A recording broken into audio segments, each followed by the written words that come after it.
Hello students and welcome back to my channel. I am back with the another video from your subject assessment for learning for B.Ed 4th semester जिसका आज हम unit 1 से formative and summative assessment को discuss करेंगे। ये PYQ based topic है और repeatedly form में पूछा गया है। तो चलिए स्टार्ट करते हैं। सामने मैंने आपको सिनॉप्सिस बता दिया गया है जो कौन कौन से कंटेंट्स हैं जो हम इस टॉपिक में कवर करेंगे। तो चलिए स्टार्ट करते हैं। अब देखिए, इंट्रो हमको सबसे पहले ये बताना है इंट्रोडक्शन में कि असेसमेंट क्या होता है। देखो, असेसमेंट जो होता है ना वो सबसे ज़्यादा इम्पॉर्टेंट रोल प्ले करता है, ये भी स्टूडेंट के लर्निंग में।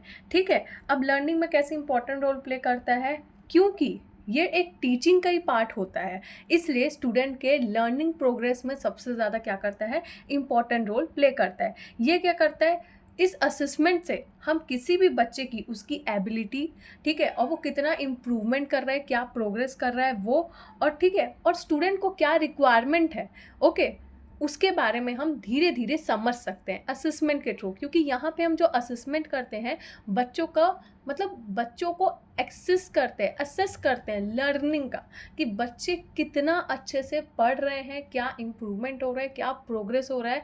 ठीक है, डिफरेंट टाइप्स की चीज़ों को क्या करते हैं, हम एसेस करते हैं, मतलब एनालाइज करते हैं। ठीक है, ये टीचर करती है स्टूडेंट के मामले में। ओके, अब इसमें क्या होता है कि ये जो असेसमेंट होता है ना, दो प्रकार का होता है। एक होता है फॉर्मेटिव असेसमेंट और दूसरा जो होता है समेटिव असेसमेंट। ठीक है, और जनरली ये दोनों जो हैं वो स्कूल और कॉलेजेस दोनों में अप्लाई होता है। ये चीज़ just for a source of knowledge के लिए है। ठीक है, तो चलिए सबसे पहले डिस्कस कर लेते हैं फॉर्मेटिव असेसमेंट क्या होता है। देखिए, फॉर्मेटिव असेसमेंट जो होता है ना, ये कंटिन्यूअस असेसमेंट होता है। जैसे फॉर एग्जांपल हमारे टाइम में, मतलब जब मेरे टाइम में था, तब FA1, FA2, FA3 ये सब जो होते हैं ये फॉर्मेटिव असेसमेंट होते हैं। मतलब ये कंटिन्यूअस होता है। और कंटिन्यूअस क्यों बोला जा रहा है, क्योंकि ये ऐसा नहीं है कि एक बार कंडक्ट हो गया तो हो गया, नहीं, ये पूरे साल भर कुछ ना कुछ हम फॉर्मेटिव असेसमेंट, मतलब जैसे क्या क्या होगा, इसमें क्लास टेस्ट होगा, इसमें जो भी बच्चा एक्टिविटी करेगा वो होगा, मॉडल टेस्ट होगा, ठीक है, और भी जितने सारे टाइप के टेस्ट होते हैं, जितने भी टाइप के एक्टिविटीज़ होते हैं, ये सब किस में आते हैं, फॉर्मेटिव असेसमेंट में आते हैं। इसलिए इसको बोला जाता है कि ये कंटिन्यूअस प्रोसेस है। अब कंटिन्यूअस प्रोसेस क्यों है, क्योंकि धीरे धीरे साल भर अगर हम बार बार जो है बच्चे का मंडे टेस्ट ले रहे हैं, ठीक है, फिर एक और बार मंथली टेस्ट ले रहे हैं, वीकली टेस्ट ले रहे हैं, तो क्या हो रहा है, हम बार बार कंटिन्यू वे में बच्चों को क्या कर रहे हैं, इवेल्युएट करते हैं, एनालाइज करते हैं कि बच्चे का कितना लर्निंग प्रोग्रेस हुआ है। ठीक है, इससे क्या होता है कि हम जो आप लोग टीचर हो, वो टीचर्स क्या करते हैं, ईजिली जो होता है इवेल्युएट कर लेते हैं, स्टूडेंट को आइडेंटिफाई करते हैं कि बच्चा कितना प्रोग्रेस किया है, कितना डेवलपमेंट किया है, ठीक है, कि वो कहाँ फेल हो रहा है लर्निंग में। ये सब की चीज़ों को क्या करते हैं, हम एनालाइज कर लेते हैं, उसकी वीकनेसेस को एनालाइज कर सकते हैं, और लर्निंग में या उसका कितना सोर्स ऑफ नॉलेज हुआ है, सब्जेक्ट वाइज भी हो चाहे जैसे भी हो। ठीक है, ये डिफरेंट टाइप की चीज़ों को क्या करते हैं, हम लोग एनालाइज कर लेते हैं, और हमको इससे इंस्टेंट फीडबैक भी देखने को मिलता है। इंस्टेंट फीडबैक देखने को मिलता है, अगर क्लास टेस्ट हो रहा है या वीकली टेस्ट हो रहा है या मंथली टेस्ट भी हो रहा है या मंथली एग्जाम भी हो रहा है, ठीक है, तो यहाँ पे हम ये देखते हैं कि बच्चा कितना डेवलपमेंट किया, कितना प्रोग्रेस किया है अपने लर्निंग में। ठीक है, तो मुझे कहीं ना कहीं उसके इवेल्युएशन से इंस्टेंट फीडबैक मिलता है, मतलब तुरंत मेरे को क्या होगा, बच्चे की तरफ से कुछ ना कुछ रिस्पॉन्स देखने को मिलेगा कि हाँ, अगर मैंने पढ़ाया है तो बच्चे ने ये रिस्पॉन्स किया है। इसी को बोला जाता है इंस्टेंट फीडबैक देखने को मिलता है। ठीक है, अब इसमें क्या क्या ऐसी चीज़ें इन्वॉल्व हो जाती है। फॉर्मेटिव असेसमेंट में जनरली क्विज होता है, जैसे असाइनमेंट वगैरह होता है, या क्लासरूम में कोई डिस्कशन हो रहा है, प्रेजेंटेशन हो रहा है, कुछ भी बच्चे को प्रोजेक्ट बनाना हो, उससे रिलेटेड हम उसको एनालाइज कर सकते हैं। ठीक है, बच्चा होमवर्क कंप्लीट करके आ रहा है कि नहीं आ रहा है, अगर क्लास में कुछ बोलना चाहिए, टीचिंग टाइम में अगर कोई एक्टिविटी हो रही है तो वो कितना एक्टिवली पार्टिसिपेट कर रहा है, ये सब की चीज़ों को क्या किया जाता है, एसेस किया जाता है। ठीक है, और इससे क्या होता है, स्टूडेंट्स जो होते हैं वो लर्निंग में इम्प्रूवमेंट दिखाते हैं, प्रोग्रेशन दिखाते हैं, और कहीं ना कहीं लर्निंग में एक्टिव पार्टिसिपेशन भी दिखाते हैं। तो ये सब जो चीज़ें आती हैं ये आती है फॉर्मेटिव असेसमेंट में। ओके, नेक्स्ट हम डिस्कस करते हैं समेटिव असेसमेंट। समेटिव असेसमेंट का मतलब, जैसे अगर इन शॉर्ट में बताऊं तो SA1 और SA2। ठीक है, तो समेटिव असेसमेंट जो होता है, ये जो होता है ना अक्सर सेमेस्टर, फॉर एग्जांपल जैसे सेमेस्टर एग्ज़ाम होते हैं, ठीक है, या दो, मतलब साल में सिर्फ 2 बार हो रहा है, ठीक है, ये ऐसे एग्ज़ाम होते हैं, ठीक है, समेटिव वाइज एग्ज़ाम होते हैं जो पूरे चैप्टर ख़त्म होने के बाद, पूरे लेसन ख़त्म होने के बाद, पूरे सिलेबस ख़त्म होने के बाद इस एग्ज़ाम को क्या किया जाता है, कंडक्ट किया जाता है। यहाँ पे हम बच्चे के ओवरऑल अचीवमेंट को देखते हैं, ठीक है, कि बच्चे ने पूरे साल भर में कितना प्रोग्रेस किया, क्या इम्प्रूवमेंट किया, क्या पढ़ा, ठीक है, हम इसको ओवरऑल एंड में पूरा क्या करते हैं, इसको हम एनालाइज करते हैं, ठीक है। यहाँ पे ये जो समेटिव असेसमेंट होता है, जब पूरा कोर्स कंप्लीट हो जाता है उसके बाद इस चीज़ों को क्या करते हैं, हम एनालाइज करते हैं। यहाँ पे या हम ग्रेड के थ्रू एनालाइज करते हैं, मार्क्स के थ्रू एनालाइज करते हैं, जैसे भी जो भी हमको अपना ग्रेडिंग सिस्टम निकालना है, परसेंटेज सिस्टम निकालना है, उसके थ्रू हम क्या करते हैं, उसको यहाँ पे क्या करते हैं, एनालाइज करते हैं। ये एक समेटिव एग्जाम में होता है और समेटिव असेसमेंट में जनरली ना ग्रेडिंग और मार्क्स सिस्टम होता है। ओके, अब यहाँ पे क्या होता है, जैसे फाइनल एग्जाम हो गया, ठीक है, फाइनल एग्जाम किस में आता है, समेटिव असेसमेंट में आता है। मतलब जैसे मैंने आपको बताया कि 2 प्रकार के एग्जाम हम साल में 2 बार ले सकते हैं, ठीक है, SA1 SA2, ये जो होते हैं ना, ये सब समेटिव एग्जाम होते हैं। ओके, इसमें क्या होता है, हर चीज़ मतलब जो होगी ईयरली बेस पे होगी। यहाँ पे कुछ ऐसा नहीं है कि बीच बीच में बार बार यूनिट टेस्ट ले रहे हैं, मंथली टेस्ट ले रहे हैं, नहीं, ऐसा कुछ नहीं है। पूरा कोर्स कंप्लीट होने के बाद जो साल के एंड में जो एक एग्ज़ाम होता है, उसको हम समेटिव असेसमेंट के अंदर क्या करते हैं, इंक्लूड करते हैं। जैसे एनुअल एग्ज़ाम हो गया, फाइनल एग्जामिनेशंस हो गया, या टर्म एंड जो असेसमेंट निकाला जाता है, ठीक है, ये सब किस में आता है, इसी में आता है, ठीक है। इससे क्या होता है, इससे हम ये एनालाइज करते हैं कि बच्चा कितना केपेबल है नेक्स्ट क्लास में प्रोग्रेस करने के लिए, ठीक है। ये सब किस में आता है, समेटिव असेसमेंट में आता है। नेक्स्ट हम देखते हैं कैरेक्टरिस्टिक्स फॉर फॉर्मेटिव असेसमेंट, ठीक है। क्यों ये हम फॉर्मेटिव असेसमेंट को सबसे ज़्यादा एंकरेज करते हैं या सपोर्ट करते हैं, ठीक है, और उसके क्या बेसिक मतलब बोलना चाहिए, क्या कैरेक्टरिस्टिक ये शो करता है, ठीक है, कि ज़रूरी होता है फॉर्मेटिव असेसमेंट करना। ओके, सबसे पहला जो है वो है असेसमेंट फॉर लर्निंग। अब असेसमेंट फॉर लर्निंग का मतलब क्या होता है कि बच्चों को एंकरेज करना पढ़ाई के टूवर्ड्स, ठीक है। इसमें क्या होता है, देखो, असेसमेंट फॉर लर्निंग मतलब धीरे धीरे हम स्टूडेंट की लर्निंग को क्या करते हैं, एनालाइज करते हैं। एनालाइज कब करेंगे, जब अगर मैं क्लास में कुछ पढ़ा रही हूँ और अगर मैंने कुछ एक्टिविटी करवाई है, ठीक है, तो उससे मैं एनालाइज कर सकती हूँ कि बच्चा लर्निंग में कितना एक्टिवली पार्टिसिपेट कर रहा है, ठीक है, उसको कितना सोर्स ऑफ नॉलेज गेन हुआ उस चीज़ से। या ऐसा भी हो सकता है कि मैंने कुछ चीज़ पढ़ाई बच्चों को, कोई एक पर्टिकुलर टॉपिक पढ़ाया, उसके बाद मैंने as a MCQ based test ले लिया, ठीक है, तो यहाँ से भी मुझे इंस्टेंट फीडबैक देखने को मिलता है और उसके बाद मेरे को ये देखने को मिलता है कि स्टूडेंट ने कितने अच्छे से मेरी क्लास को एक्टिवली मतलब एक्टिवली पार्टिसिपेट किया, एक्टिवली मेरी चीज़ों को सुना। उसके बाद जब मैंने MCQ बेस्ड अगर ऐसे कुछ मान लो 10 नंबर के मैंने ऐसे कुछ क्वेश्चंस दिए, तो उसके इंस्टेंट फीडबैक से मुझे समझ में आ जाएगा कि हाँ, किस बच्चे ने अच्छे से सुना, किस बच्चे ने अच्छे से पढ़ाई करी। ओके, ये किस में आता है, असेसमेंट फॉर लर्निंग। और असेसमेंट फॉर लर्निंग जो होता है ये ड्यूरिंग टीचिंग पीरियड के टाइम में होता है। यहाँ पे जब हम पढ़ा रहे होते हैं, क्लासरूम में होते हैं, उस दौरान हम स्टूडेंट को क्या करते हैं, एसेस कर सकते हैं, एनालाइज कर सकते हैं कि बच्चा एक्चुअल में पढ़ रहा है कि नहीं पढ़ रहा है। ओके, नेक्स्ट होता है सेल्फ असेसमेंट।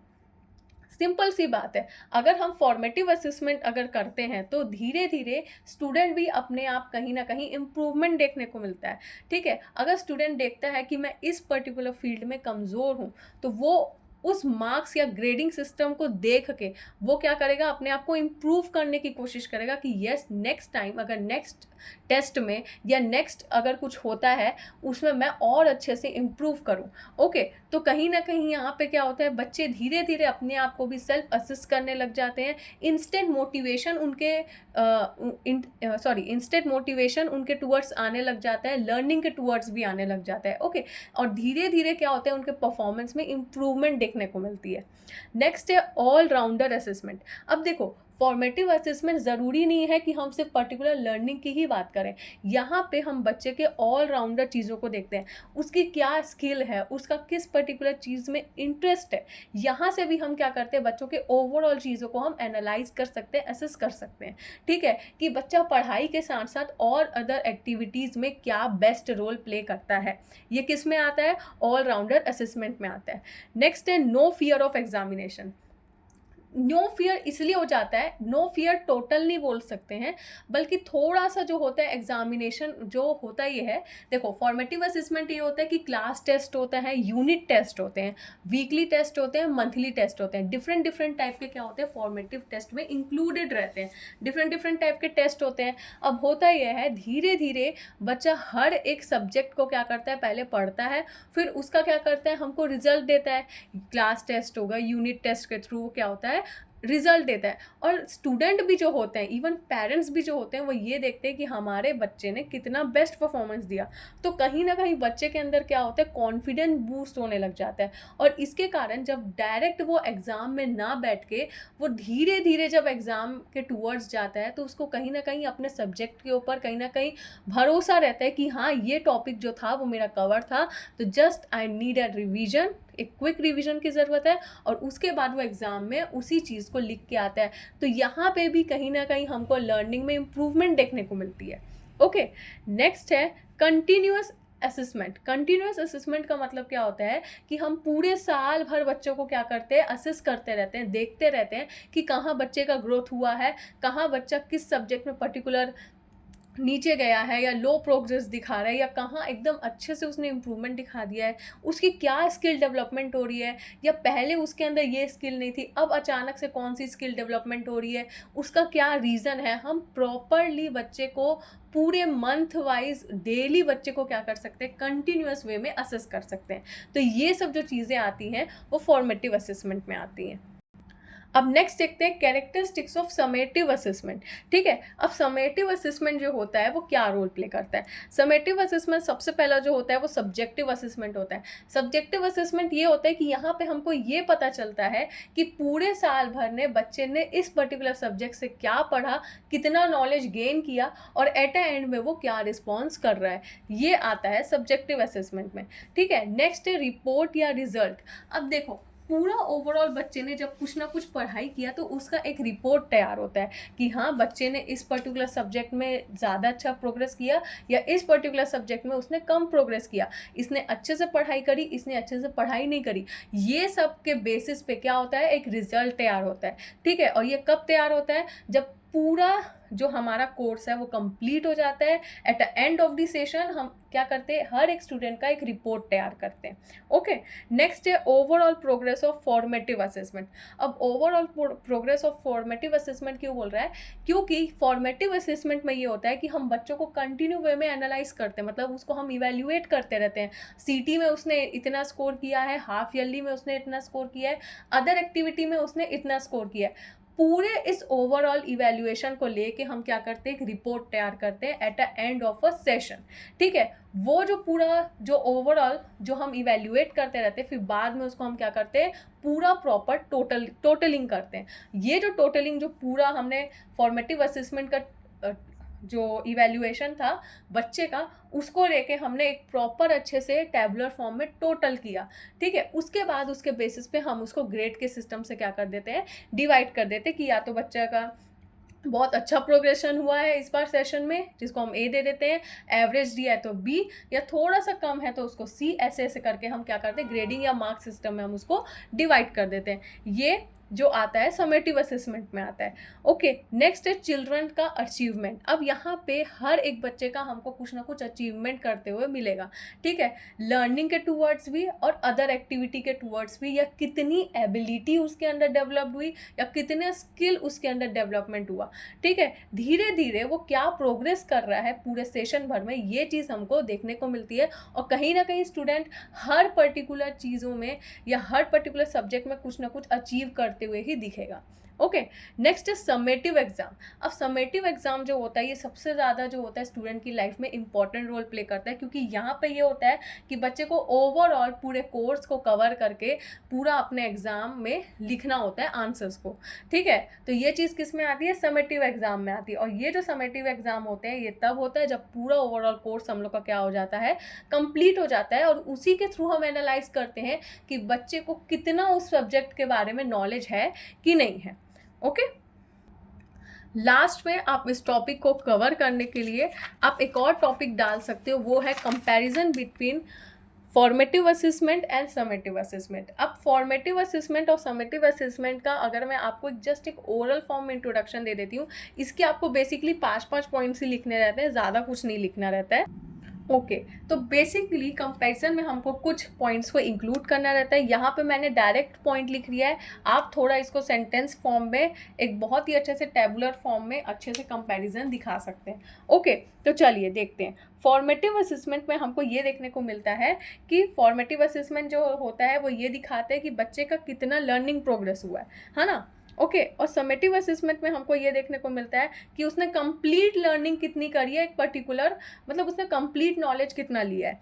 ओके, और फॉर्मेटिव असेसमेंट में जो होता है ना, ये टीचिंग लर्निंग पीरियड के टाइम में होता है ना, जैसे कि मैंने आपको बताया क्लासरूम टाइम में होता है, तो टीचिंग लर्निंग पीरियड के टाइम में होता है। और समेटिव असेसमेंट जो होता है जिसमें हम स्टूडेंट का, ये लास्ट में होता है सबसे पहली बात, तो इसमें हम ओवरऑल अचीवमेंट देखते हैं स्टूडेंट का।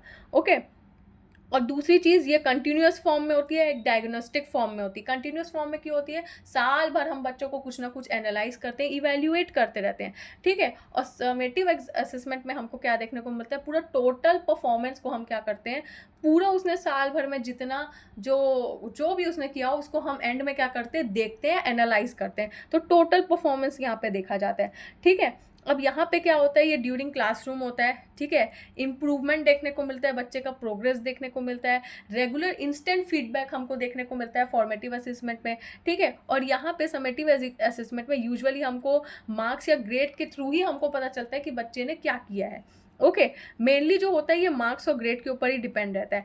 अब इससे क्या हो जाता है, फॉर्मेटिव असेसमेंट में ये होता है कि कहीं ना कहीं टीचर भी ये एनालाइज करती है कि क्या मुझे अपने टीचिंग में, जब मैं टीचिंग कुछ पढ़ा रही हूँ या कुछ भी करा रही हूँ, तो उसमें मुझे कुछ चेंजेस लाने चाहिए क्या, या मुझे और कुछ प्रोग्रेस मेथड यूज़ करने चाहिए क्या।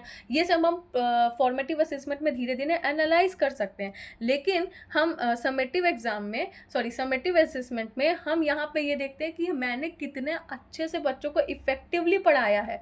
ओके, जिससे क्या हुआ है कि बच्चों ने मुझे, कौन कौन से स्टूडेंट ने पास हुए हैं, कौन से बच्चे फेल हुए हैं, या कितना उनके अंदर क्या प्रोग्रेस हुआ है, ये सब हमको किस में देखने को मिलता है, समेटिव असेसमेंट में देखने को मिलता है। ओके, अब फॉर्मेटिव असेसमेंट में आप ये भी बता सकते हो कि यहाँ पे जैसे क्विज हो गया, असाइनमेंट हो गया, होमवर्क, क्लास डिस्कशन, प्रोजेक्ट, ठीक है, सीटी वगैरह, ये सब जो होता है वो फॉर्मेटिव असेसमेंट में इंक्लूड होता है। ठीक है, और समेटिव असेसमेंट में जैसे फाइनल एग्जाम हो गया, एनुअल टेस्ट हो गया, ठीक है, ये सब किस में आता है, समेटिव असेसमेंट में आता है। ओके, और इतना बता के आप कंक्लूजन में अपने इस टॉपिक को कंक्लूड कर सकते हैं। ओके, तो आई होप आपको ये वाला जो टॉपिक है वो बहुत अच्छे से समझ में आएगा। बहुत ही ईजी सा टॉपिक है, कभी कभी लॉन्ग आंसर में भी आ जाता है और कभी कभी शॉर्ट आंसर में भी आता है, तो अपने आंसर्स को टाइम के अकॉर्डिंग और मार्क्स के अकॉर्डिंग ज़रूर लिखिएगा। Okay, that's all for today, and do like, share, comment and subscribe to my channel and wait for the next video.